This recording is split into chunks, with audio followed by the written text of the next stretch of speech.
নমস্কার। ভগবান শ্রী শ্রী রামকৃষ্ণ পরমহংসদেব, পরমারাধ্যা শ্রী শ্রী মা শারদামণি এবং বীর সন্ন্যাসী স্বামী বিবেকানন্দের রাতুল চরণে আমার ভক্তিপূর্ণ ভূমিষ্ঠ প্রণাম জানিয়ে শুরু করছি ভক্তের দরবার ইউটিউব চ্যানেলে শ্রীরামকৃষ্ণ ভক্ত মালিকা পাঠ। আমি ভূমিষ্ঠ প্রণাম জানাচ্ছি পরম পূজ্যপাদ শ্রীমৎ স্বামী গম্ভীরানন্দ মহারাজজির রাতুল চরণে। আমরা আজকে পড়ব স্বামী সুবোধানন্দ মহারাজজির জীবন কথা। সার্ধ শতাধিক বৎসর পূর্বে কলকাতায় তদানীন্তন বৃক্ষলতা গুল্মাদি আচ্ছাদিত এক বিজন অঞ্চলে জনৈক ব্রহ্মচারী সিদ্ধেশ্বরী কালীমাতার মূর্তি স্থাপনপূর্বক সাধনায় রত ছিলেন। এদিকে মহানগরীর কলেবর বৃদ্ধির সঙ্গে সঙ্গে ওই অঞ্চল লোকাকীর্ণ দেখিয়া ব্রহ্মচারী জগদম্বাকে জানাইলেন, মা, আমি তো আর এখানে থাকতে পারি না। ঠিক এমনই সময়ে মায়ের দ্বারা প্রত্যদিষ্ট শ্রীযুক্ত শঙ্কর ঘোষ কালীমাতার সেবাভার গ্রহণপূর্বক ব্রহ্মচারীকে অব্যাহতি দিলেন। ঠনঠনিয়ার সুপ্রসিদ্ধা সিদ্ধেশ্বরী দেবী তদবধি ঘোষ বংশের পূজা গ্রহণ করিয়া আসিতেছেন এবং ওই অঞ্চলের শঙ্কর ঘোষ লেন এখনও সেই বংশতি লোকের নাম বহন করিয়া ধন্য হইতেছে। স্বামী সুবোধানন্দের পিতা শ্রীকৃষ্ণদাস ঘোষ ছিলেন শঙ্কর ঘোষ মহাশয়ের পৌত্র, আর তাহার মাতার নাম ছিল নয়নতারা। 23 নং শঙ্কর ঘোষ লেনে ইহাদের ভদ্রাসন অবস্থিত। কৃষ্ণদাসের ব্রাহ্ম সমাজে যাতায়াত ছিল এবং সময় সময় তিনি পুত্রদিগকেও তথায় লইয়া যাইতেন। অধিকন্তু উত্তম ধর্মগ্রন্থ আনিয়া তিনি সন্তানদিগকে পড়াইতেন। সুবোধানন্দ মহারাজ বলিতেন, ছেলেবেলায় সাধুদের জীবনচরিত বেশি পড়তুম, দেখতুম কেমন করে কার জীবনের গতি ফিরে গেল। ভক্তিমতী মাতা নয়নতারা শ্রীমদ্ভগবৎ আদি গ্রন্থ পাঠ করিতেন এবং সন্তানদিগকে পৌরাণিক কাহিনী শুনাইতেন ও ধর্মে উৎসাহ দিতেন। সম্ভবত ইহারই ফলে সুবোধানন্দ শেষ বয়সেও বেলুর মঠের দ্বিতলের গঙ্গার দিকের বারান্দায় দীর্ঘকাল আধ্যাত্ম রামায়ণাদি পাঠে নিরত থাকিতেন এবং জিজ্ঞাসিত হইলে বলিতেন, বেশ একটা সদ্ভাব নিয়ে থাকা যায়। স্বামী সুবোধানন্দের পিতৃদত্ত নাম সুবোধচন্দ্র ঘোষ। বয়সে তিনি অনেকেরই কনিষ্ঠ ছিলেন বলিয়া গুরুভ্রাতাদের নিকট তাহার আদরের নাম ছিল খোকা। শ্রীরামকৃষ্ণ সংঘে খোকা মহারাজ নামেই তিনি সুপরিচিত ছিলেন। তাহার গর্ভধারিণী বিশ্বাস ছিল যে দেবতার আশীর্বাদ রূপেই এই পুত্রটি তাহার ক্রোর অলঙ্কৃত করিয়াছে, এই জন্য তিনি তাহাকে দেবতা বলিয়া ডাকিতেন। সুবোধের জন্ম হয় 1867 খ্রিস্টাব্দের 8ই নভেম্বর, 23 কার্তিক 1274 শুক্রবার, চান্দ্র কার্তিক শুক্লা দ্বাদশীতে রাত্রি 10:30টায়। তাহার জন্মের পূর্বে কলকাতায় প্রবল ঝঞ্ঝাভাত হইয়াছিল বলিয়া বাড়িতে কেহ কেহ তাহাকে ঝোড়ো বলিয়াও সম্বোধন করিতেন। শৈশব হইতেই সুবোধের প্রতি আচরণ ও কথাবার্তায় এমন একটা সরলতা ও তেজপূর্ণ মাধুর্য প্রকাশ পাইত, যাহা সমবয়স্ক ও গুরুজনদিগের চিত্ত সহজেই জয় করিত। অধিকন্তু ছাত্রাবস্থায় তিনি স্বীয় মেধার জন্য শিক্ষকদিগের প্রশংসা অর্জনেও সক্ষম হইয়াছিলেন। প্রাথমিক বিদ্যালয়ের পাঠ সমাপনান্তে তিনি অ্যালবার্ট কলেজিয়েট স্কুলে ভর্তি হন। পরে তিনি বিদ্যাসাগর মহাশয়ের বিদ্যালয়ে পড়িতে থাকেন। বিদ্যালয়ে অঙ্কশাস্ত্রে তাহার সমধিক ব্যুৎপত্তি দেখা গিয়াছিল। এই সময় সুবোধের পিতা তাহাকে শ্রীরামকৃষ্ণের কথা বলেন এবং কেশবচন্দ্রের সহিত ঠাকুরের কিরূপে মিলন হয় তাহা সবিশেষ বর্ণনা করেন। কেশবের পত্রিকা পড়িয়াও সুবোধ তাহার সম্বন্ধে অনেক কথা জানিতে পারেন। পরে পিতার আনিত পুস্তকাবলীর মধ্যে সুরেশচন্দ্র দত্ত প্রণীত পরমহংস রামকৃষ্ণের উক্তি নামক পুস্তক পাঠান্তে ওই মহাপুরুষকে দর্শনের আগ্রহ বিশেষ বর্ধিত হওয়ায় তিনি পিতাকে অনুরোধ করেন তিনি যেন তাহাকে দক্ষিণেশ্বরে লইয়া যান। পিতা সম্মত হইলেন, কিন্তু সুযোগের অপেক্ষা করিতে থাকিলেন। সুবোধের কিন্তু বিলম্ব অসহ্য, সুতরাং সহপাঠী ও প্রতিবেশী বন্ধু ক্ষীরোদচন্দ্র মিত্রের সহিত পরামর্শ করিয়া 1854 খ্রিস্টাব্দের রথযাত্রার দিন সূর্যোদয়ের পূর্বে একযোগে দক্ষিণেশ্বরে চলিলেন। পথ উভয়েরই অজ্ঞাত, অতএব গন্তব্যস্থান অতিক্রম পূর্বক আড়িয়াদহে আসিয়া জানিলেন যে পুনঃ দক্ষিণাভিমুখে যাইতে হইবে। নগর নিবাসী সুবোধের এই প্রথম পল্লীগ্রাম ও ধান্যক্ষেত্রের সহিত পরিচয়। ইহাতে আনন্দ প্রাচুর্য থাকিলেও বেলা বাড়িতেছে দেখিয়া পিতামাতার উদ্বেগ ও ক্রোধ বৃদ্ধির ভয়ে সুবোধ বলিলেন, ক্ষীরোদ, চলো ফিরে যাই। বেলা দুপুর হল, রাত হবার আগে বাড়িতে ফিরে যেতে হবে। কিন্তু ক্ষীরোদ ধৈর্য ধরিতে বলিলেন এবং তাহারা শীঘ্রই দক্ষিণেশ্বরে উপনীত হইলেন।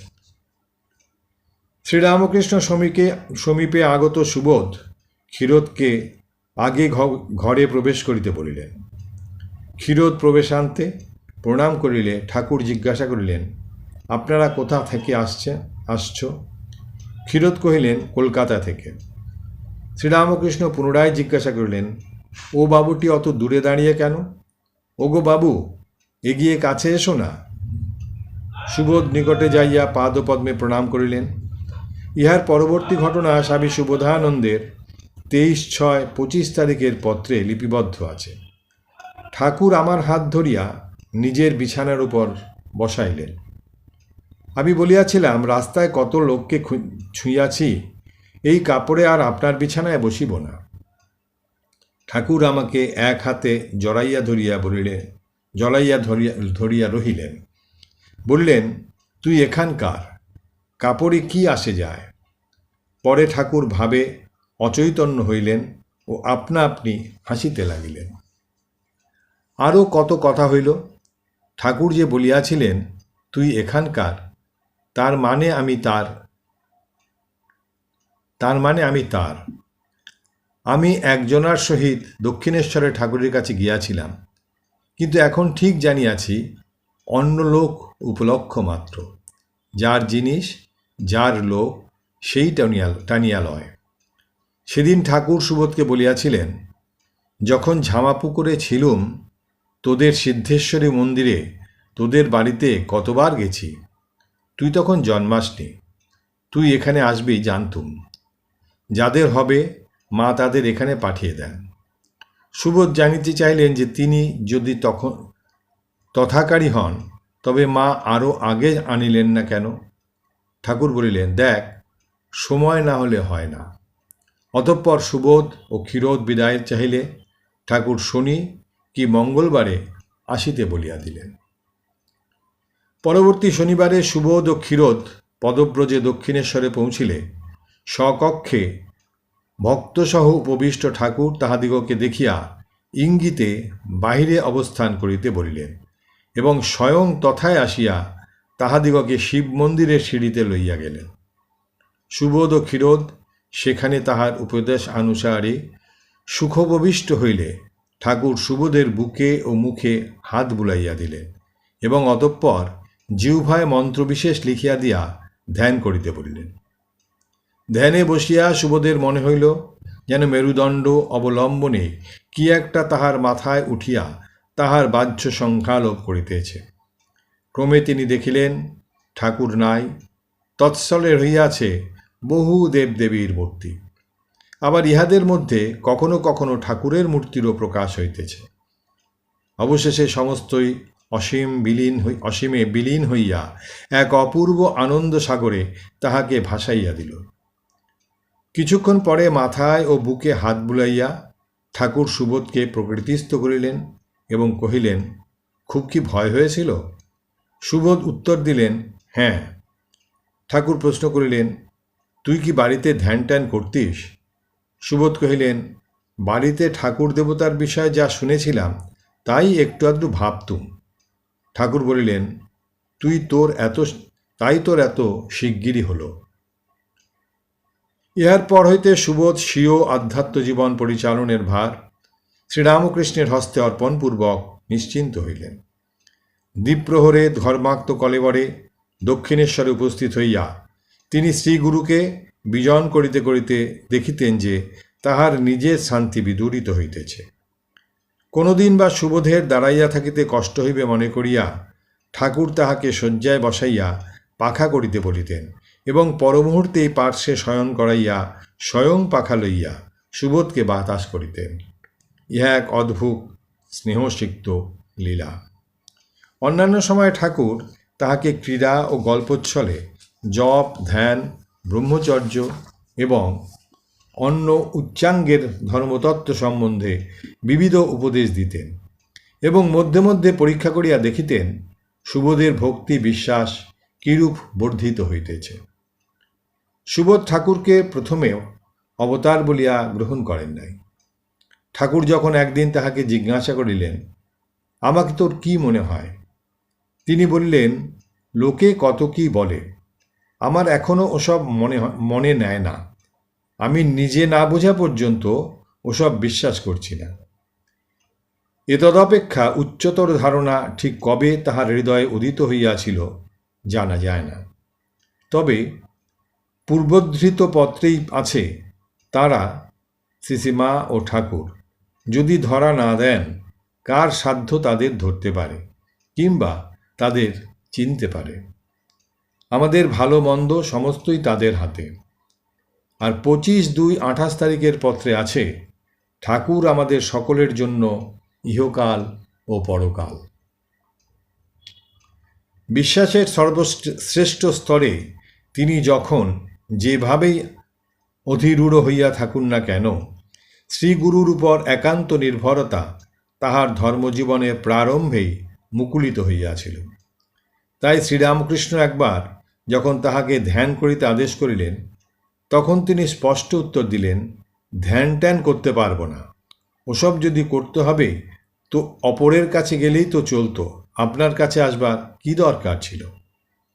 ঠাকুর তাহার অন্তরের ভাব বুঝিতে পারিয়া কহিলেন, আচ্ছা যা, ওসব তোকে কিছুই করতে হবে না, তুই দুবেলা একটু স্মরণ মনন করে নিস। এই সঙ্গে ছিল তাহার শ্রীরামকৃষ্ণের প্রতি আত্মীয়তাবোধজনিত নিঃসংকোচ ব্যবহার। ঠাকুর একদিন বলিলেন, তোদের পাড়ায় মহেন্দ্র মাস্টার আছে, সে এখানে আসে, বেশ লোক, তার কাছে যাস আর এখানে মাঝে মাঝে আসিস। সুবোধ দ্বিধাহীনভাবে উত্তর দিলেন যে তিনি তাহার কাছে যাইবেন না, কারণ তিনি কি শিখাইবেন? তিনি শিখাইবার লোক হইলে নিজে ওরূপ এলোমেলো সংসার করিতেন না, তিনি সংসার ছাড়িয়া দিতেন। কথা শুনিয়া ঠাকুর বলিয়া উঠিলেন, ওরা খাল, শুনছিস খোকাশালা কি বলছে? ওরে সে কি আর নিজের বানানো কিছু বলবে? এখানকার কথাই সব বলবে। অবশেষে শ্রীরামকৃষ্ণের আদেশ পালনপূর্বক তিনি মাস্টার মশাইয়ের নিকট যাইয়া যাহা শুনিলেন তাহাতে মুগ্ধ হইলেন এবং বিনা দ্বিধায় পূর্বধারণা পরিত্যাগপূর্বক মাস্টার মহাশয়কে শ্রদ্ধার চোখে দেখিতে লাগিলেন। নিরভিমান মাস্টার মহাশয় সব শুনিয়া সেদিন বলিয়াছিলেন, তাই তো, সমুদ্রে যায় লোকে, কেউ জ্বালা নিয়ে, কেউ কলসি নিয়ে, কেউ ঘটি নিয়ে, যার যার পাত্র ভরে জল নিয়ে আসে, আর সবাই লেখাপড়া শিখে মনে হয়েছিল দুনিয়ার সব তত্ত্বই জেনে ফেলেছি। ও মা, তার সঙ্গে কথা কয়ে দেখলুম সব বিদ্যা অবিদ্যা।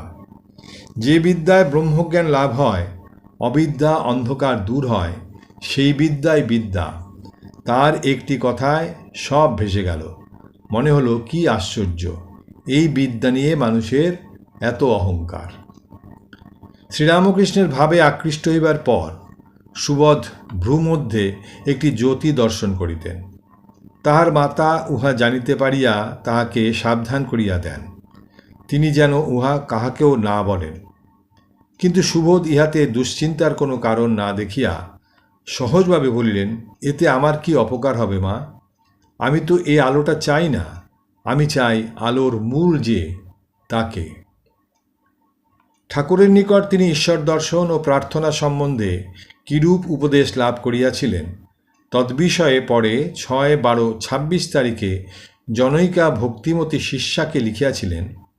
একবার আমি শ্রী শ্রী ঠাকুরকে জিজ্ঞাসা করেছিলাম, কত পুস্তক পড়িয়াছি ও কত লোকের নিকট গল্প শুনিয়াছি, ঠাকুর দেবতা দেখিতে পাওয়া যায় কি না?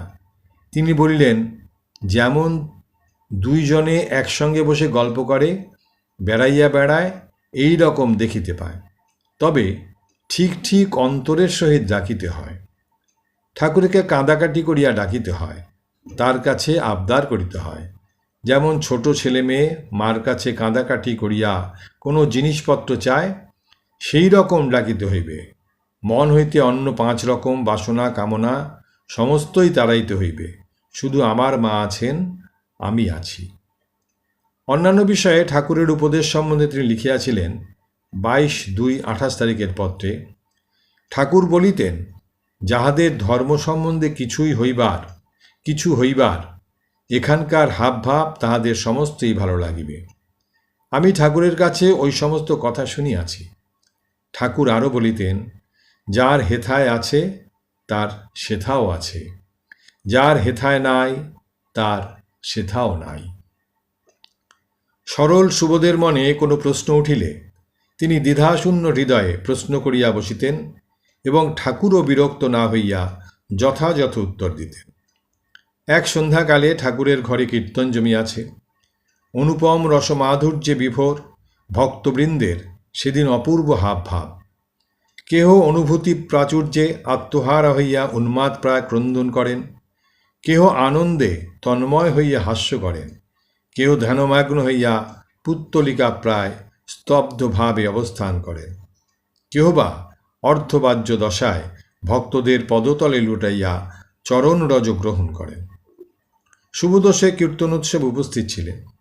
তিনিও এরূপ ভাব বিহ্বলা সম্বন্ধে সর্বদাই সন্দিগ্ধ ছিলেন। তাই ভক্তগণ চলিয়া গেলেও ঠাকুরকে প্রশ্ন করিবার জন্যেই তিনি বসিয়া রহিলেন। তখন ঠাকুর জিজ্ঞাসা করিলেন, কিরে, তুই এখনও বসে রইলি যে? সুবোধ অমনি বলিয়া বসিলেন, আজকে এই যে কীর্তন হলো, এর মধ্যে ঠিক ঠিক ভাব কার হয়েছিল? ঠাকুর কিয়ৎক্ষণ মৌন থাকিয়া উত্তর দিলেন, আজ লাটু মহারাজ ঠিক ঠিক ভাব হয়েছে, আর সব অল্প স্বল্প। কণ্ঠরোগের নিরাময়ার্থে শ্রীরামকৃষ্ণকে যখন কাশীপুরে আনিয়া রাখা হইয়াছে এবং চিকিৎসক, সেবক ও ভক্তবৃন্দ সকলেই তাহার আহারাদি সর্ববিষয়ে সতর্ক আছেন, তখন সরল সুবোধ একদিন পরমহংসদেবকে বললেন, আপনি দক্ষিণেশ্বরে যে স্যাঁতস্যাঁতে ঘরে থাকতেন, তাই আপনার গলা ব্যথা হয়েছে। আপনি চা খান। আমাদের গলা ব্যথা হলে আমরা চা খাই, আমাদের গলা ব্যথা সেরে যায়। ততোধিক সরল ঠাকুর তাহাতেই সম্মত হইয়া বলিলেন, তবে চাই খাই। ও রাখাল, এ বলছে চা খেলে নাকি গলা ব্যথা সেরে যাবে। রাখাল উত্তর দিলেন, সে কি, আপনার সহ্য হবে? সে যে গরম জিনিস। পরমহংসদেব অমনি কহিলেন, না বাবু, তাহলে আবার উল্টে গরম হয়ে যাবে। আর সুবোধকে প্রবোধাচ্ছলে বলিলেন, ওরে, সইল না। ঠাকুরের দেহত্যাগের পর বালভক্তদের অনেকেই গৃহত্যাগপূর্বক বরাহনগর মঠে সমবেত হইলেন। সে আকর্ষণ সুবোধকেও নিশ্চয়ই চঞ্চল করিয়াছিল, কারণ বৈরাগ্য ছিল তাহার স্বভাবগত জিনিস। জানিতে পারা যায় যে শ্রীরামকৃষ্ণের সহিত মিলনের পূর্বেই যখন তাহার বিবাহের প্রস্তাব হইয়াছিল, তখন তিনি পিতাকে জানাইয়াছিলেন তিনি বিবাহ করিয়া সংসারে আবদ্ধ হইতে পারিবেন না। যদি বলপূর্বক বিবাহ দেওয়া হয়, তথাপি সংসারের দায়িত্ব লইয়া গৃহে থাকা তাহার পক্ষে সম্ভব হইবে না। পিতা অবশ্য ইহা ছেলে মানুষই হিসাবেই গ্রহণ করিয়াছিলেন। তাই বলিয়াছিলেন, কেন বিয়ে করবি না? ভালো করে লেখাপড়া কর, খুব বড় ঘরে বিয়ে দেব। পিতা হয়তো এই কথা পাঠে উৎসাহ দিবার জন্য বলিয়াছিলেন, কিন্তু ইহার ফল হইল বিপরীত। সুবোধের ধারণা হইল যে পাঠে উৎকর্ষ দেখাইলে এই অবাঞ্ছিত বিবাহ অনিবার্য হইয়া পড়িবে। কাজেই তিনি অতঃপর পাঠে অমনোযোগী হইলেন। তখন তিনি বিদ্যাসাগর মহাশয়ের বিদ্যালয়ে 2য় শ্রেণীতে পড়েন। ওই শ্রেণীতে পড়ার সময়েই তিনি দক্ষিণেশ্বরে প্রথম যান। অধুনা শ্রীরামকৃষ্ণের সান্নিধ্যের ফলে সে কুমার বৈরাগ্য আরও বর্ধিত হইয়াছে। বিশেষত ঠাকুরের দেহত্যাগে সংসার তাহার নিকট শূন্য প্রায় প্রতিভাত হইল। অতএব ওই মর্মান্তিক ঘটনার পরে কোনো এক সময়ে তিনি গৃহত্যাগ করিলেন। যাত্রার পূর্বে ঠনঠনিয়ার কালীমাতাকে প্রণাম করিলে তাহার মনে হইল যেন বরাভয় করা জগন্মাতা স্মিতহাস্যে বলিতেছেন, ভয় কি, আমি তোর সঙ্গে আছি, তোর কোনো ভয় নাই। এই পরিব্রাজক জীবনের বিবরণ তিনি একখানি পত্রে এইরূপ লিপিবদ্ধ করিয়াছেন। আমি যখন বাড়িঘর ছাড়িয়া বাহির হইয়াছিলাম, ভাবিয়াছিলাম মন কি করিয়া স্থির করিব। সেই জন্য টাকা পয়সা হাতে না রাখিয়া হাঁটিয়া পশ্চিম দেশ চলিয়া গেলাম। রাস্তায় কিংবা অন্য জায়গায় যদি কথাবার্তা হইত শুধু ধর্ম সম্বন্ধে, সুতরাং মনে বাজে কোনো রকম চিন্তা আসিতে পারিত না। কোথায় থাকিব, কোথায় যাইব, কিছুই স্থির নাই। কখনো গাছতলায়, কখনো কোনো নদীর ধারে, কখনো ফাঁকা ময়দানে এই রকম রাত্রি কাটিত। দুপুরবেলায় ভিক্ষা যাহা মিলিত খাইতাম। বৃষ্টি পড়িলে ভিজা কাপড় গায়ে শুকাইত। জামা, জুতা, ছাতি কিছুই ব্যবহার করিতাম না। সুতরাং এই অবস্থায় কোনো রকম রিপু আর প্রশ্রয় পাইত না। গ্র্যান্ড ট্রাঙ্ক রোড ধরিয়া পদব্রজে চলিতে চলিতে তিনি ক্রমে কাশীধামে উপনীত হইয়া গঙ্গা স্নান এবং অন্নপূর্ণা ও বিশ্বনাথ দর্শন করিলেন। কিন্তু তিনি আর অধিক দূর অগ্রসর হইতে পারিলেন না। আত্মীয় স্বজন সংবাদ পাইয়া তাহাকে ধরিয়া স্বগৃহে উপস্থিত করিলেন। কিন্তু মন যাহার গৃহ ছাড়া, গৃহ তাহাকে বাঁধিবে কি রূপে? অতএব কিয়ৎকাল পরেই সুবোধ বরাহনগর মঠে যোগদানপূর্বক সন্ন্যাসী হইলেন। স্বামী সুবোধানন্দ বরাহনগরে কিয়ৎকাল অবস্থানান্তর 1889 খ্রিস্টাব্দের ডিসেম্বর মাসে ব্রহ্মানন্দজির সহিত তীর্থ দর্শন ও তপস্যায় নির্গত হন। ইহা আমরা ব্রহ্মানন্দ প্রসঙ্গে লিপিবদ্ধ করিয়াছি। মহারাজের সহিত বৃন্দাবনে কিয়ৎকাল তপশ্চর্যার পর তিনি কেদারনাথ ও বদ্রীনারায়ণ দর্শনে নির্গত হন। অতঃপর কিছুদিন হিমালয়ে কাটাইয়া মঠে আসেন এবং পরে দাক্ষিণাত্যের তীর্থ পর্যটনে নিষ্ক্রান্ত হন। এই তীর্থ দর্শনকালে তিনি বিভিন্ন দেবদেবী ও মন্দিরাদির সহিত সংশ্লিষ্ট কাহিনীগুলি লিখিয়া লইয়াছিলেন এবং উত্তরকালে ধর্মপ্রসঙ্গ মধ্যে ওইগুলির সন্নিবেশ করিয়া উহা অতীব চিত্তাকর্ষক করিয়া তুলিতেন। তাহার তপস্যা ও তীর্থভ্রমণের 2-1টি চমকপ্রদ ঘটনা জানিতে পারা গিয়াছে। একবার তিনি ভাদ্র মাসে ফল্গু নদী পার হইয়াছিলেন। নদীতে তখন কোমর জল। একজন পার হইল দেখিয়া তিনিও অগ্রসর হইলেন এবং তাহার পশ্চাতে আর এক ব্যক্তি চলিলেন। স্বামী সুবোধানন্দ সন্তরণপটু নহেন। নদীর অতিক্রমের সময় অকস্মাৎ জলবৃদ্ধি নিবন্ধন তাহার প্রাণ সংশয় উপস্থিত হইল। তখন তিনি পশ্চাদবর্তী ব্যক্তিকে গুরুভ্রাতাদের নিকট সংবাদ প্রেরণের অনুরোধ জানাইয়া শ্রীরামকৃষ্ণদেবকে প্রণামপূর্বক বলিলেন, এই নাও ঠাকুর, শেষ প্রণাম।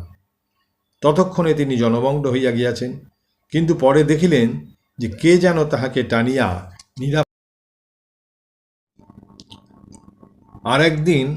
আরেকবার হরিদ্বারে তপস্যার সময় তিনি 2 মাস জ্বরে ভুগিতেছেন। একদিন এমন হইয়াছে যে করমণ্ডলুটি ধরিয়া জল খাইবেন এমন সামর্থ্যও নাই। কমণ্ডলু ধরিতে গিয়া পড়িয়া গেলেন। তাই অভিমান ভরে ঠাকুরকে বলিলেন, তাই তো এমন ভুগছি, এমন কেউ নেই যে একটু খোঁজ খবর করে। ক্ষীণ দেহে তিনি ঘুমাইয়া পড়িলেন। স্বপ্নে দেখেন ঠাকুর আসিয়া বলিতেছেন, কি চাস, লোকজন চাস না টাকা পয়সা চাস? সুবোধানন্দ বললেন, কিছুই চাই না, শরীর থাকলে রোগ হবেই, কিন্তু তোমায় যেন না ভুলি। পরদিন হইতে এক সাধু তাহার দেখাশোনা করিতে লাগিলেন। অপর এক সাধুর নিকট 50 টাকার মনি অর্ডার আসিলে তিনি উহা তাহার সেবার জন্য দান করিলেন। স্বামী শুভদানন্দ উভয় সাহায্যই প্রত্যাখ্যান করিলেও সাধুদ্বয় তাহাদের সংকল্প ছাড়িলেন না। উদ্বোধন মাঘ 1339। রোগ যন্ত্রণা মধ্যে এইরূপ অলৌকিক দর্শন তাহার জীবনে বিরল নয়। প্রসঙ্গক্রমে জানা যায় যে তিনি যখন জামতারা আশ্রমে আমাশয় রোগে ভুগিতেছিলেন তখনও তিনি শ্রী শ্রী ঠাকুর, মা ও মহারাজ প্রভৃতির দর্শন পাইয়া পার্শ্বস্থ সেবককে বলিয়াছিলেন যে তাহার শরীর আর কিছুকাল থাকিবে। উদ্বোধন আষাঢ় 1345। যাহা হোক, উত্তর ও দক্ষিণে পরিব্রাজক জীবন সমাপনান্তে তিনি ইংরেজি 1898 সনের 23 মার্চ মাদ্রাজ হইয়া মঠে ফিরিয়া আসেন। ইতোমধ্যে স্বদেশ প্রত্যাগত স্বামীজি রামকৃষ্ণ সংঘকে নবযুগের নবমন্ত্র প্রচারের উপযুক্ত যন্ত্ররূপে গড়িয়া তুলিতেছিলেন। আলমবাজার মঠে বক্তৃতা শিক্ষার জন্য তখন প্রতি সপ্তাহে অধিবেশন হইত এবং সন্ন্যাসীদিগকে পর্যায়ক্রমে বক্তৃতা মঞ্চে দাঁড়াইতে হইত। স্বামী শুভদানন্দ তখন মঠে ছিলেন। একদিন তাহার পালা আসিলে তিনি অব্যাহতি পাইবার জন্য বহু চেষ্টা করিলেন, কিন্তু স্বামীজির মত পরিবর্তিত না হওয়ায় নিরুপায় হইয়া কম্পিত হৃদয়ে উঠিয়া দাঁড়াইলেন। কিন্তু এ কি, পদতলে ভূমি কম্পমান কেন? আর দূরে ওই শঙ্খধ্বনি বা উত্থিত হইল কেন? ক্রমে পুষ্করিণীর জল পর্যন্ত তীর অতিক্রম করিয়া আছড়াইয়া পড়িতে লাগিল। ততক্ষণ কাহারও বুঝিতে বাকি হইল না যে ইহা প্রচণ্ড ভূমিকম্প। 12 জুন 1897। সভা ভাঙিয়া গেল এবং খোকা মহারাজ নিষ্কৃতি পাইলেন। কিন্তু ইহাতেও গুরুভ্রাতারা আনন্দোপভোগ হইতে বঞ্চিত হইলেন না। কম্পান্তে স্বামীজি সহাস্যে বলিলেন, খোকার বক্তৃতায় পৃথিবী কেঁপে উঠেছিল। সে মন্তব্যে খোকা মহারাজ পর্যন্ত হাসিয়া আকুল হইলেন। স্বামীজি তাহাকে স্নেহ করিতেন, সময়ে সময়ে তাহাকে লইয়া কৌতুকাদিও করিতেন। সরল খোকা মহারাজের স্বামীজির সহিত ব্যবহারে কোনো সংকোচ দেখা যাইত না। স্বামীজিকে গম্ভীর, চিন্তান্বিত কিংবা বিরক্ত দেখিলে তাহার নিকট অপরে অগ্রসর হইতে না পারিলেও খোকা মহারাজ নিঃসংকোচে যাইতেন এবং স্নেহপাত্রের সন্দর্শনে স্বামীজির ভাবও সহজাবস্থা প্রাপ্ত হইত। অতএব বয়োজ্যেষ্ঠরা অনেক ক্ষেত্রে খোকার সাহায্যে কর্মোদ্ধার করিতেন। একবার খোকা মহারাজের সেবায় প্রস্তুত হইয়া স্বামীজি বর দিতে চাহিলে তিনি বলিলেন, এমন বর দিন যাতে কোনোদিন আমার সকালের চা বাদ না পড়ে। স্বামীজি ইহাতে সহাস্যে কহিলেন, তাই হবে। সে অমোঘ বর নিষ্ফল হয় নাই। চায়ের প্রতি তাহার একটা সহজাত প্রীতি ছিল। ইহা যেন ক্ষুদ্র শিশুর লজেন্স প্রভৃতির প্রতি আকর্ষণেরই অনুরূপ। আর এই ভালোবাসা তাহার শেষ দিন পর্যন্ত ছিল। চা ছিল তাহার দৃষ্টিতে সর্বরোগহর মহৌষধি সদৃশ। আমরা পূর্বেই উল্লেখ করিয়াছি যে ঠাকুরকে পর্যন্ত তিনি চা খাওয়াইতে চাহিয়াছিলেন। কোনো বিলাসদ্রব্য তিনি চাহিতেন না, কিন্তু চা না হইলে তাহার চলিত না। মঠে অবস্থানকালেও খোকা মহারাজ প্রায়ই তীর্থভ্রমণাদিতে নির্গত হইতেন। আলমোড়া হইতে তাহার লিখিত 10/8/99 তারিখের পত্রে জানা যায়, পুনরায় কেদারনাথ ও বদ্রিকাশ্রমে এবং পাহাড় মায়াবতীতে আমাদের যে মঠ আছে সেখানেও গিয়াছিলাম। ওই বৎসর 25 অক্টোবর তিনি মঠে প্রত্যাবর্তন করেন। পরবৎসর স্বামী অদ্বৈতানন্দের সহিত তিনি নবদ্বীপে যান এবং সম্ভবত উহার পরে দার্জিলিংয়ে গমনান্তে তথা হইতে কামাখ্যা দর্শন করিয়া আসেন।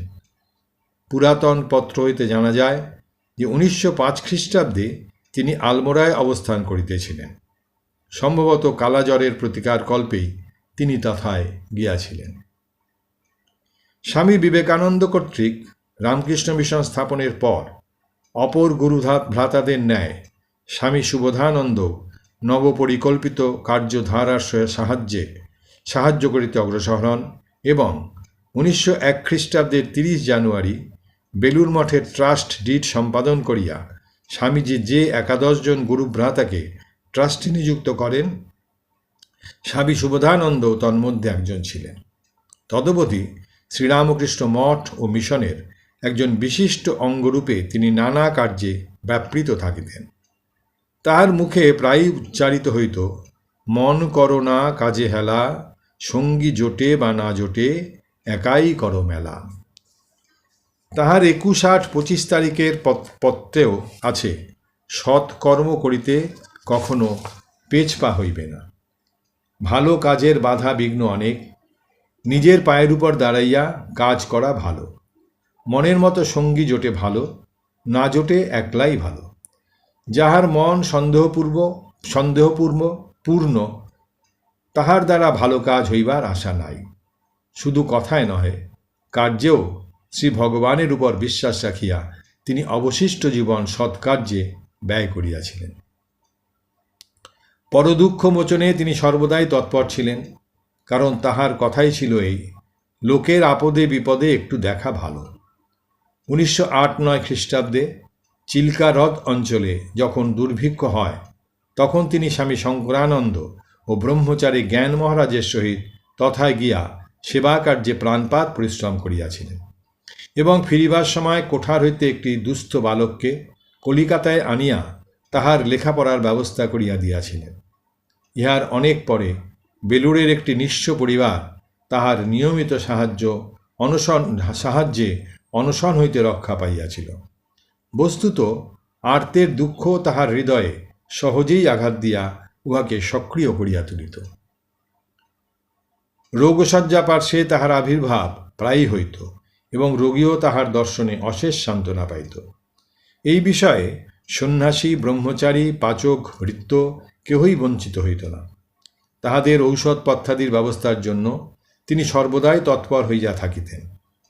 একবার এক যুবক ছাত্র বসন্ত রোগে আক্রান্ত হইলে অপর সকলে যখন প্রাণভয়ে দূরে সরিয়া গেল, তখন খোকা মহারাজ তাহার নিকট উপস্থিত হইয়া সযত্নে সেবাদির দ্বারা তাহাকে রোগমুক্ত করিলেন।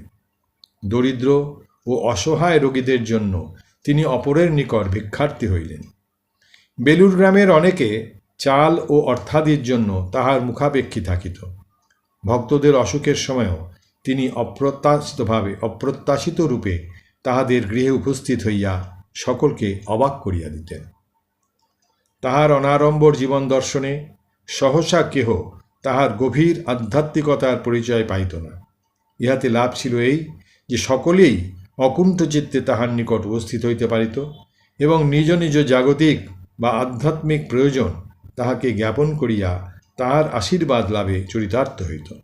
অথচ স্বীয় আধ্যাত্ম শক্তি গোপনের কোনো বৃথা প্রচেষ্টা তাহার জীবনে ছিল না। তাই সাধারণ আলাপ পরিচয়ের মধ্যেও আধ্যাত্ম স্তরের যে দোতনা আপনা হইতে স্ফুরিত হইত, তাহাতেই আগন্তুকগণ ধন্য হইত। ভাবিয়া স্তম্ভিত হইতে হয় যে এইরূপ উচ্চশক্তি সম্পন্ন মহাপুরুষ কিরূপে বালক, বৃদ্ধ, যুবক সকলেরই সহিত সমভাবে মিশিতে পারিতেন। তখনকার মতো বয়স, বুদ্ধি ও অনুভূতির পার্থক্যাদি যেন ভুলিয়া যাইত। মঠ জীবনের প্রথমাবস্থায় তাহার এক প্রধান কার্য ছিল স্বামী অদ্বৈতানন্দের সহিত উদ্যানের তত্ত্বাবধান করা। অধিকন্তু অন্যান্য কর্মেও তাহাকে সর্বদা ব্যস্ত থাকিতে দেখা যাইত। কখনো তিনি হয়তো অখণ্ডানন্দজির সহিত ঠাকুর পূজার জন্য নাগেশ্বর চাঁপার সন্ধানে ফিরিতেন, কখনো শ্রীরামকৃষ্ণোৎসবের আয়োজনে ঘুরিতেন, কখনো রুগ্ন গুরুভ্রাতাদের সেবায় নিযুক্ত থাকিতেন, আবার কখনো এটোয়ায় যাইয়া গুরুভ্রাতা হরিপ্রসন্নকে, বিজ্ঞানানন্দজিকে মঠের অবস্থা বুঝাইয়া অর্থ সাহায্যের ব্যবস্থা করিতেন। উত্তরকালেও মঠের সর্ববিধ বিভাগের সহিত তাহার একটা প্রাণের সংযোগ ছিল। একদিন অপরাহ্নে দেখা গেল তিনি একটা বালতি লইয়া হন হন করিয়া চলিয়া আছেন। উহাতে আছে কিছু নারকোল ছোবড়া, পাটের দড়ি ও একখানি ছুরি। কারণ জিজ্ঞাসিত হইয়া তিনি বলিলেন, মহারাজ, ব্রহ্মানন্দজি অনেক কষ্ট করে নানা জায়গা থেকে এইসব গাছ জোগাড় করেছেন।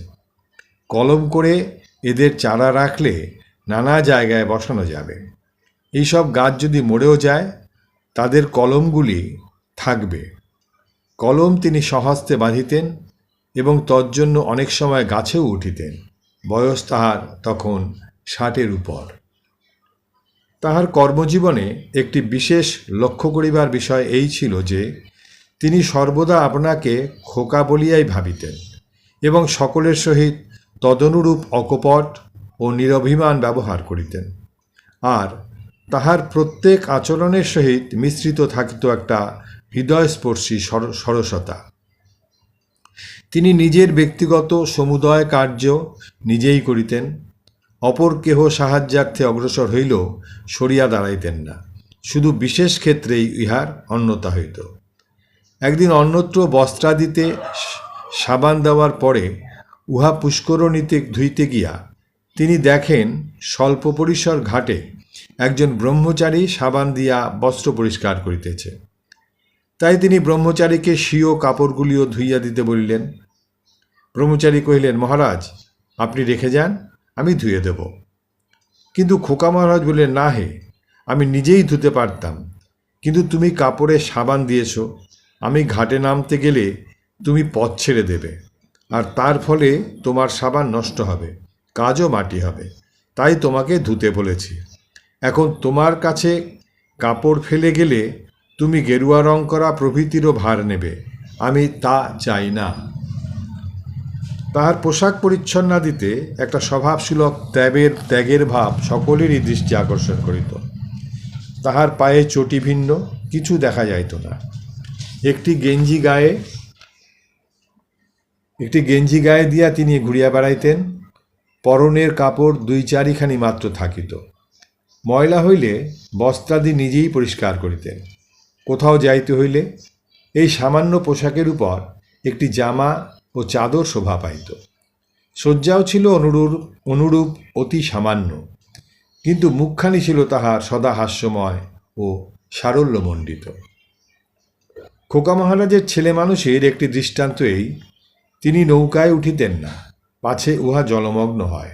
অতএব পূর্ব তীরবর্তী কলিকাতার কোনো স্থানে যাইতে হইলে শালকিয়া পর্যন্ত পদব্রজে যাইয়া ট্রামে উঠিতেন এবং ওইভাবেই প্রত্যাবর্তন করিতেন। এই জন্য তাহাকে 4-5 মাইল হাঁটিতে হইত, কিন্তু পরিশ্রমে তিনি কুণ্ঠিত ছিলেন না। বৃদ্ধকালে তাহার মঠপ্রীতি বহুভাবে প্রকটিত হইত। তিনি বলিতেন, শাক ভাত খেয়ে মঠে পড়ে থাকতে পারলে আর কিছুই চাই না। স্বামীজির সমাধিস্থল ও বেলতলার প্রতি তাহার খুব আকর্ষণ ছিল। অত্যন্ত দুর্বল শরীরেও তিনি একবার সেখানে ঘুরিয়া আসিতেন, আর স্বামীজি সম্বন্ধে বলিতেন, ঠাকুর বলেছেন স্বামীজি হচ্ছেন সাক্ষাৎ শিব। শেষ বয়সে তিনি মঠের দোতলায় মহাপুরুষ শিবানন্দজির গৃহের পার্শ্বে এক ক্ষুদ্র কক্ষে বাস করিতেন। মহাপুরুষজিকে তিনি এতই সমীহ করিয়া চলিতেন যে পাছে তাহার কোনো অসুবিধা হয় এই ভয়ে অতি সন্তর্পণে পদক্ষেপ করিতেন ও কথাবার্তা বলিতেন। মঠ হইতে স্বল্পক্ষণের জন্য কোথাও যাইতে হইলে শুধু জানাইবার জন্য নহে, পরন্তু যথাবিধি মঠাধ্যক্ষের আদেশ গ্রহণার্থে তিনি মহাপুরুষজির নিকট উপস্থিত হইয়া কোথায় যাইবেন, কেন যাইবেন, কখন ফিরিবেন ইত্যাদি সমস্ত নিবেদন করিতেন এবং যেরূপ নির্দেশ পাইতেন বিনা আপত্তিতে সেরূপ করিতেন। অধিকন্তু নিজে যাহা যেরূপ করিবেন বলিয়া যাইতেন তাহার কিছুতেই অন্যথা হইতে দিতেন না। মহাপুরুষজিও এই ছোট ভাইটিকে অতি স্নেহ করিতেন এবং তাহার সুখ সুবিধাদি বিষয়ে সংবাদ রাখিতেন। একবার খোকা মহারাজের জ্বর হইয়াছে। মহাপুরুষজির শরীর তখন ভালো নহে, তাই ডাক্তার আসিয়াছেন। মহাপুরুষজি ডাক্তারকে জিজ্ঞাসা করিলেন, ও ছোড়াকে দেখেছ, ও কেমন আছে? গৃহে সমবেত সকলে অবাক, কাহার কথা ইতি বলিতেছেন। অবশেষে তাহাদিগকে নীরব দেখিয়া মহাপুরুষজি কহিলেন, ওই যে পাশের ঘরে আছে খোকা ছোড়া, ও নেহাত খোকা, নিজের শরীরের যত্ন নিতে পারে না, ওকে দেখে পথ্যাদি সম্বন্ধে ভালো করে বলে যেও। খোকা মহারাজের বয়স তখন 61। সুতরাং মহাপুরুষজির কথার রকম দেখিয়া কেহ হাস্য সম্বরণ করিতে পারিলেন না। খোকা মহারাজ কিন্তু সবই শুনিয়াছিলেন। অতএব ডাক্তার উপস্থিত হওয়া মাত্র সুবোধ বালকের মতো ডাক্তারকে বলিলেন যে তিনি যেন মহাপুরুষজির কথানুসারেই পথ্যাদির ব্যবস্থা করেন ওই বিষয়ে তাহার নিজের কোনো বক্তব্য নাই। পরিণত বয়সেও তিনি দীক্ষা দিতেন না। দীক্ষার্থী আসিলে বলিতেন, আমি কি জানি, আমি যে খোকা, তোমরা রাখাল মহারাজের কিংবা মায়ের কাছে নিও। তাহাদের আধ্যাত্মিক ভাব খুব উঁচু। শ্রী শ্রী মা অবশ্য বলিয়াছিলেন, খোকা কেন মন্ত্র দেয় না? যে কদিন তার ছেলেরা আছে, যে পায় লুটে নিক। তথাপি খোকা মহারাজ সহজে স্বীকৃত হন নাই। তবে অতি আগ্রহবান কেহ ধরিয়া বসিলে বিরল স্থলে তিনি ইহার ব্যতিক্রম হইত। এইরূপে 1915-16 খ্রিস্টাব্দ হইতে 2-4টি ক্ষেত্রে হৃদয়ে অনুপ্রেরণা লাভ করিয়া তিনি দীক্ষা দিয়াছিলেন, কিন্তু প্রকাশ্যে দিতে সম্মত ছিলেন না। এমনকি ইহারও অনেক পরে দীক্ষার্থী আসিলে শিবানন্দজি বা শারদানন্দজির নিকট পৌঁছাইয়া দিতেন। ইহারা তাহাকেই দীক্ষা দিতে বলিলেও ক্ষণমাত্র অপেক্ষা না করিয়া বা কোনো উত্তর না দিয়া সরিয়া পড়িতেন। অবশেষে শিবানন্দজি মঠাধ্যক্ষ হইবার পরে খোকা মহারাজ যেবারে পূর্ববঙ্গে যান 1925, সেবারে শিবানন্দজি বলিয়া দিলেন, ও অঞ্চলের লোকেরা ঠাকুরের নাম শুনবার জন্য লালায়িত, খুব নাম দেবে, লোকদের বঞ্চিত করো না। অধ্যক্ষের আদেশ পাইয়া খোকা মহারাজ পূর্ববঙ্গের প্রার্থীদিগকে মুক্ত হস্তে কৃপা করিয়া যখন মঠে ফিরিলেন, তখন একটি অল্পবয়স্ক বালক দীক্ষিত হইয়াছে জানিয়া মহাপুরুষজি জিজ্ঞাসা করিলেন, ছোট ছেলেরা ধ্যান জপ করবে কি করে? খোকা মহারাজ উত্তর দিলেন, আপনি আদেশ দিয়েছেন, তাই তাদের বঞ্চিত করিনি। দীক্ষাদানকালেও তিনি আপনাকে গুরু মনে করিতে পারিতেন না। দীক্ষার্থীকে প্রথমে বিরত করিবার জন্য বলিতেন, বাবা আমি মূর্খ, জানি না, মুখ দিয়ে সংস্কৃত উচ্চারণ হবে না, ভয় হবে দেখলে। অনেক আকুতি মিনতির পরে দীক্ষা লাভে সমর্থ কোনো শিষ্য হয়তো বলিলেন, মহারাজ আমি গায়ত্রী জানি না, আহ্নিক জানি না, স্তব জানি না, লোকে ন্যাস করে, গায়ত্রী ত্রিসন্ধ্যা করে, আমায় সব বলুন। অকপট খোকা মহারাজ উত্তর দিলেন, মাই আমি ওসব কিছুই জানি না, আমি যে খোকা, তবে আমি যা পেয়েছি, জেনেছি ও যাতে আনন্দে আছি তাই তোমায় দিয়েছি, শুধু ধ্যান জপ মনসংযম করে যাও। পূর্বে তিনি মহিলাদের সহিত কথাবার্তা বলা দূরে থাকুক, তাহাদিগকে দেখিলে মুখ ফিরাইয়া চলিয়া যাইতেন। স্বামীজি ইহা লক্ষ্য করিয়া বলিয়াছিলেন, খোকা, মেয়েরা ঠাকুরের কথা শুনতে আসে, তুমি বলবে, তোমরাও যদি এরূপ এড়িয়ে চলো তবে তারা কার কাছে যাবে? এরা জগদম্বার রূপ, মা ও মেয়ের মতো এদের সঙ্গে মিশবে। তদবধি তিনি এই বিষয়ে পূর্বাপেক্ষা উদারতা অবলম্বন করিয়াছিলেন এবং মাতা অথবা কন্যা জ্ঞানেই তাদের সহিত বাক্যালাপ বা পত্র বিনিময় করিতেন। মহিলাদিগকে লিখিত তাহার প্রতিপত্রের আরম্ভে থাকিত মধুর মাই সম্বোধন। কাজে ছিল তার অতীব সুশৃঙ্খলা ও নিয়মানুবর্তিতা। মঠবাটির দ্বিতলে স্বামীজির ঘরের পার্শ্বে যখন তিনি থাকিতেন, তখন তিনি প্রতিদিন নির্দিষ্ট সময়ে অবতরণপূর্বক মঠ ভবন হইতে অতিথিশালা পর্যন্ত গঙ্গার তীরে কয়েকবার পদচারণ করিয়া নিজের ঘরে ফিরিতেন। একদিন দ্বীপ্রহরে ভোগের ঘণ্টা পড়িতে দেরি হইতেছে দেখিয়া তিনি ভাড়ারিকে কারণ জিজ্ঞাসা করিয়া জানিলেন যে সেদিন বিশেষ ভোগের ব্যবস্থা হইতেছে। অমনি বলিলেন, ঠাকুর রাক্ষসী বেলায় 12টার পরে খেতে ভালোবাসতেন না, তাকে ঠিক সময়ে ভাতে ভাত যা কিছু হয় দিয়ে তারপর বিশেষ ভোগের ব্যবস্থা করলেই পারো। নবাগত ব্রহ্মচারীরাও তাহার সহিত অবাধে মিশিতে পারিত। তাহাদের সুখ দুঃখের কথা তিনি সম্পূর্ণ সহানুভূতির সহিত শুনিতেন। প্রয়োজনস্থলে তাহাদের বক্তব্য কর্তৃপক্ষকে জানাইতেন এবং সাধ্যানুসারে অসুবিধাদির প্রতিবিধান করিতেন। একবার এক ব্রহ্মচারীকে তাহার অপরাধের জন্য এই শাস্তি দেওয়া হয় যে তাহাকে মঠের বাহিরে থাকিয়া ভিক্ষান্নে উদর পালন করিতে হইবে। ব্রহ্মচারী ভিক্ষায় যাইয়া শুধু 2টি ডাল ভাজা ছাড়া আর কিছুই পাইল না।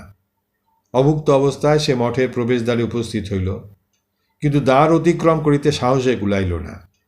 খোকা মহারাজ সব জানিতে পারিয়া কর্তৃপক্ষের নিকট তাহার জন্য ক্ষমাপ্রার্থী হইলেন এবং ঐরূপে তাহাকে পুনঃ মঠে লইয়া আসিলেন। নবাগতদের উপর বহু কর্তব্য ন্যস্ত হইত, কিন্তু সেরূপ কার্যে অনভ্যস্ত অনেকের পক্ষে উহা এক সমস্যা হইয়া পড়িত। তখন খোকা মহারাজ সস্নেহে অগ্রসর হইয়া ঠাকুরের জন্য পান সাজা, তামাক সাজা, তরকারি কোটা ইত্যাদি শিখাইবার সঙ্গে সঙ্গে ইহা তাহাদের মনে দৃঢ়াঙ্কিত করিয়া দিতেন যে সমস্ত মঠটি ঠাকুরের এবং সমস্ত কার্যই তাহার সেবা। আহার বিহার বা সাজসজ্জাদি বিষয়ে প্রয়োজন তাহার অল্পই ছিল। অতএব কাহারও নিকট তিনি কিছু চাহিতেন না। অযাচিতভাবে যাহা আসিয়া পড়িত তাহাতেই সন্তুষ্ট থাকিতেন। আহারকালে পাত্রে যাহা পড়িত তাহাই সানন্দে খাইতেন। এই অস্পৃহার সঙ্গে আবার ছিল তাহার ঈশ্বর নির্ভরতা। এই বিষয়ে তাহার মুখে প্রায়ই গীতা ভাগবতের টিকাকার পরম ভক্ত শ্রীধর স্বামীর জীবনের এই ঘটনাটি শোনা যাইত। একটি সন্তান প্রসবান্তে শ্রীধর গৃহিণী গতাশু হইলে শ্রীধরের মনে প্রবল বৈরাগ্যের সঞ্চার হইল। অথচ তাহার ভাবনা হইল সদ্যজাত শিশুকে পালন করিবে কে। অতএব সংকল্প আপাতত গোপন রাখিয়া সন্তানের রক্ষণাবেক্ষণে তৎপর হইলেন। কিন্তু অচিরে বুঝিতে পারিলেন যে তাহার সমস্যার অন্ত নাই। একটির পর একটি জটিলতার আবির্ভাবে তাহার সংকল্প চিরপ্রতিহত হইতে বসিয়াছে। শ্রীধর চিন্তা ক্লিষ্ট হৃদয়ে বসিয়াছেন। এমন সময়ে একটি টিকটিকি ডিম পড়িয়া ফাটিয়া গেল এবং উহা হইতে এক শাবক নির্গত হইল। তখনই একটি পোকা উহার সম্মুখে উপস্থিত হইল, আর সেও তাহা গলাধঃকরণ করিল। তদ্দর্শনে শ্রীধরের অনুভূতি হইল যে সৃষ্টির পশ্চাতে একটা সুনিশ্চিত পরিকল্পনা রহিয়াছে এবং জন্মের পূর্ব হইতে ভগবান সকলের সুব্যবস্থা করিয়া রাখিয়াছেন। দুশ্চিন্তা নির্মুক্ত শ্রীধর তখনই সংসার ছাড়িয়া চলিলেন। খোকা মহারাজের পূর্বাশ্রমের অবস্থা তখন বেশ সচ্ছল। একবার তাহারা প্রস্তাব করিলেন যে সম্পত্তির আয়ের একটা অংশ খোকা মহারাজকে দিবেন, কিন্তু তিনি উত্তর দিলেন, আমি সন্ন্যাসী, সর্বত্যাগী, আমার টাকা পয়সার প্রয়োজন নেই, ওই টাকা দিয়ে সাধু গরিব দুঃখীর সেবা করো। সুবোধানন্দজির জীবনাপরাহ্ন ব্যয়িত হইয়াছিল জনসাধারণকে শ্রীরামকৃষ্ণের বাণী শুনাইতে এবং বিশেষ আগ্রহমান ভক্তদিগকে ধর্মপথে পরিচালিত করিতে। ভগবৎ প্রেরণায় অঙ্গীকৃত এই কঠিন বর্তে চলিয়া তাহাকে উৎসবাদিতে উপলক্ষে পূর্ব ভারতের বহু স্থানে পুনঃ পুনঃ গমনাগমন করিতে হইয়াছিল এবং সেবা বুদ্ধিতে বহু প্রাণে শান্তিবাড়ি সিঞ্চন অবদেশে দিয়ে নিজেকে নিঃশেষে বিলাইয়া দিতে হইয়াছিল। বলিতে গেলে প্রায় 1915 খ্রিস্টাব্দ হইতে এই কর্মধারার সূত্রপাত হয়। ওই বৎসরের শেষে তিনি রাঁচিতে যাইয়া প্রায় 4 মাস ছিলেন। অতঃপর কাশী হইয়া মঠে ফিরেন। 1916 খ্রিস্টাব্দের শেষেও তিনি রাঁচিতে গিয়াছিলেন। ওই সময়ের একখানি পত্রে 21/9/16 আছে, সন্ধ্যা থেকে রাত্রি 8টা অবধি শরৎবাবুর, শরৎচন্দ্র চক্রবর্তীর বাসায় ঠাকুরের সম্বন্ধে কথাবার্তা হয়, যেমন তোমাদের বৈঠকখানায় হইত। এইবারে তিনি মিহিজাম হইয়া মঠে ফিরেন। ইহার পরেও তিনি অনেকবার রাঁচি গিয়াছিলেন। বস্তুত রাঁচির সহিত তার একটা বিশেষ প্রীতির সম্বন্ধ ছিল বলিয়াই মনে হয়। অধিকন্তু সুযোগ বুঝিয়া তিনি বিভিন্ন সময়ে কাশী, ভুবনেশ্বর, প্রয়াগ প্রভৃতি স্থানেও যাইতেন। জীবন সন্ধ্যার কয় বৎসর পূর্ববঙ্গবাসীদের সহিত তার বিশেষ সৌহার্দ্য জন্মিয়াছিল এবং তিনি ওই অঞ্চলে গিয়া কিছুদিন বাসও করিয়াছিলেন। 1925 খ্রিস্টাব্দের মধ্যভাগে ঢাকা যাইবার কথা পূর্বেই উল্লেখিত হইয়াছে। ওই বৎসরের শেষে তিনি 5 জন সন্ন্যাসী ও ব্রহ্মচারীকে লইয়া ঢাকা হইতে বালিয়াটি গ্রামে গিয়াছিলেন। পরবৎসর জানুয়ারি মাসে তিনি সোনারগাঁ গ্রামে যান এবং মার্চ মাসে বেলুড়ে ফিরিয়া আসেন। অধিক পরিশ্রম ও অনিয়মাদির জন্য এই সময় হইতেই তাহার শরীর ভাঙিতে আরম্ভ করে। সোনারগাঁ হইতে তিনি 31/1/26 তারিখে লিখিতেছেন, শরীর ভালো নহে। ইহারই পরে 21/3/26 তারিখে বেলুড় হইতে লিখিতেছেন, পূর্বাপেক্ষা আমার শরীর ভালো, এখন 2 বেলা ভাত খাই। ডায়াবেটিস পরে আমাশয় হইয়াছিল, তাহাও সারিয়াছে। শারীরিক দুর্বলতা আছে। আমার অসুখের কারণ অতিরিক্ত পরিশ্রম, এমনকি একটু বেড়াইবার সময় পাইতাম না। স্নান, আহার ও রাত্রে নিদ্রা, সেই সময় বিশ্রাম। সকাল হইতে রাত্রি 10টা-11টা পর্যন্ত লোকের সহিত কথাবার্তা, কখনো শ্রী শ্রী ঠাকুরের সম্বন্ধে পুস্তক পড়িয়া শোনানো। মেয়ে পুরুষ সমানভাবে দলে দলে অনেকে আসিত। পাঠকের বোধ হয় বুঝিতে বাকি নাই যে এরূপ পরিশ্রমের পরিণতি কোথায়। কিন্তু খোকা মহারাজের কার্য মাত্র আরম্ভ হইয়াছে, এখন বিশ্রামের অবকাশ নাই। সুতরাং পরিণাম জানিয়াও তিনি আরব্ধ কার্য সমাপনেই নিরত রহিলেন। একদিকে যেমন চিকিৎসকের পরামর্শ অনুসারে অসুস্থ শরীরের চিকিৎসা চলিতে লাগিল এবং স্বাস্থ্যোদ্ধার কল্পে কাশী, ভুবনেশ্বর প্রভৃতি অঞ্চলে মধ্যে মধ্যে গতায়াত হইতে থাকিল, অন্যদিকে তেমনি চলিতে লাগিল দীক্ষা ও উপদেশ দান। বঞ্চিত কেহ হইল না। ইহারই মধ্যে 1927 দ্বিতীয় পাদে স্বামী কাশীতে একবার জ্বর ও পৃষ্ঠে ব্যথার দরুন কিছুদিন শয্যাগ্রহণ করিতে হইয়াছিল। এইরূপে ভালো মন্দ লইয়াই শরীর চলিতে লাগিল। কিন্তু সকলেই বুঝিতে পারিলেন যে মূল রোগ ক্রমেই দেহকে দুর্বলতর ও কৃশতর করিয়া ফেলিতেছে। অতএব অ্যালোপ্যাথিক চিকিৎসা ছাড়িয়া আয়ুর্বেদ মতে শ্রীযুক্ত শ্যামাদাস কবিরাজ মহাশয়ের চিকিৎসা আরম্ভ হইল এবং কিছুদিন উহাতে বেশ সুফলও দেখা গেল। কিন্তু 1929-এ পুনর্বার আমাশয়ের আবির্ভাব হওয়ায় বায়ু পরিবর্তনের জন্য তিনি রথযাত্রার পরে ভুবনেশ্বরে গমন করিলেন। এবারে ভুবনেশ্বর হইতে তিনি অপেক্ষাকৃত উত্তম স্থানে উত্তম স্বাস্থ্য লইয়াই ফিরিলেন এবং কিছুকাল মঠে বেশ আনন্দে কাটিল। কিন্তু 1930-এর শেষভাগে তাহার শরীর বিশেষ অসুস্থ হইল এবং 1931-এর প্রারম্ভ হইতে ক্ষয়রোগের লক্ষণ দেখা দিল। সব বুঝিয়াও তিনি নির্বিকার চিত্তে লিখিলেন 5/2/31, আরও কতদিন এই শরীরের দ্বারা কাজ করাবেন তিনিই জানেন। শরীর থাক বা যাক, আমার কিছুতেই আপত্তি নাই। ইহারই 2.5 মাস পরে 18/4/31 তিনি পুনঃ লিখিলেন, গত শনিবার হইতে আমার গলা দিয়া রক্ত পড়িতে আরম্ভ হইয়াছে। বেলুড়ে রোগের উপশম হইতেছে না দেখিয়া তাহাকে একবার জামতারায় পাঠানো হয়। সেখানে তিনি অন্তরে আনন্দে ভরপুর ছিলেন এবং একদিন শ্রীরামকৃষ্ণের দর্শনও পাইয়াছিলেন। ইহার পরে তাহার আমাশয় সারিয়া যায়।